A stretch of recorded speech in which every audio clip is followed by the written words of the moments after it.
자, 조명 기구 중 천장 윗벽 부분이 광원의 역할을 하고, 자, 조도가 균일하고 음영이 유연하나, 자, 조명률이 낮은 특성을 가지고 있다. 그래서 요 실내에서 우리가 이제 이렇게 해서 등을 밑으로 이렇게 내리게 되면 이 방식이 직접 조명 방식이고, 가시 있고 조명등이 이렇게 있고 천장에 이제 반사시켜서 내려오는 이 등을 우리가 간접 조명이라고 합니다. 그래서 간접 조명 같은 경우는 조도가 낮고 음영이 작고 그림자가 좀 작은 그런 특징이 갖고 있고요.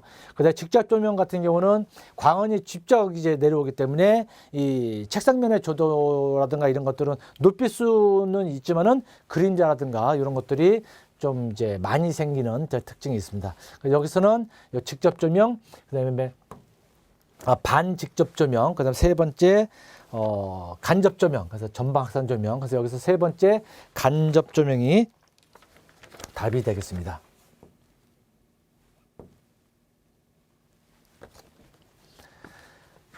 자, 11번 문제로 와서, 자, 다음 중 초건축 건축물에서 중간층에 중간 수조를 설치하는 가장 주된 이유는 그랬죠. 그래서 이 초고층 건축물 같은 경우는, 자, 여기서 이제 물이 뚝 떨어지게 되면 이 압력이 굉장히 크게 이 상부층하고 이 저층부, 그러니까 이쪽에서의 걸리는 압력과 이쪽에서의 걸리는 압력이 굉장히 심하겠죠. 그래서 압력이 심하게 걸리다 보니까 어떤 기구의 이제 파손이라든가 이런 것들이 이제 급격한 소음들이 발생하고 워터 햄머에 대한 현상들이 발생하기 때문에 이런 것들을 중간에 어떤 우리가 탱크를 설치한다든가 또는 가마 밸브를 설치해서 이 내려오는 압력을 일정히 유지시켜주는 그러한 역할을 합니다.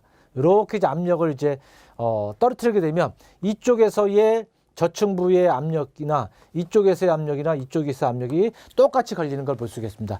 자, 그 이유는 저층부의 수압을 균등하게 하기 위해서 우리가 그 탱크라든가 또는 가마 밸브 등을 이제 설치하게 됩니다. 자, 내용을 보면,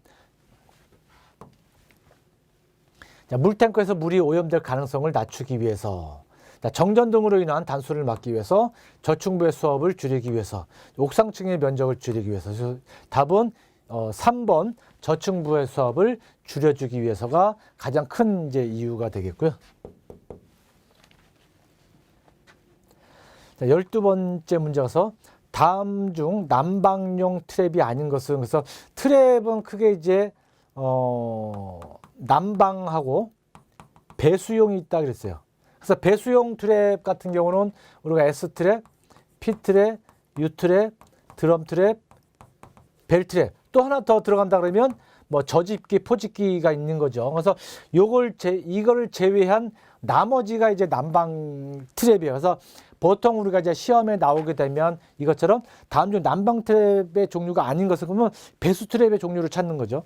또 다음 중 배수 트랩의 종류가 아닌 것은, 그러면 난방 트랩에 대한 것을 찾는 문제입니다. 그래서 우리가 이제 이 트랩에 대한 것을 이제 학습을 할 때는 이 난방에 대한 트랩에 대한 특징이 나오는 문제들은 그렇게 많지는 않습니다. 그러니까 주로 나오게 되면 이제 이런 배수에 대한 트랩이 특징들이 나오기 때문에 SPU 드럼, 그다음에 벨트랩까지 해서 특징들을 알고 있으면 이거에 대한 것을 다 잡을 수가 있기 때문에 주로 이제 배수에 대한 특징으로 또는 종류로 암기하고 있어요. 근데 여기서 난방 트랩의 종류가 아니니까 이 배수 트랩의 종류를 찾으면 되겠죠. 자, 버킷 트랩, 드럼 트랩, 플로 트랩, 벨로 트랩. 여기 드럼 트랩 있죠. 드럼 트랩. 그래서 답은 2번 드럼 트랩이 되겠습니다.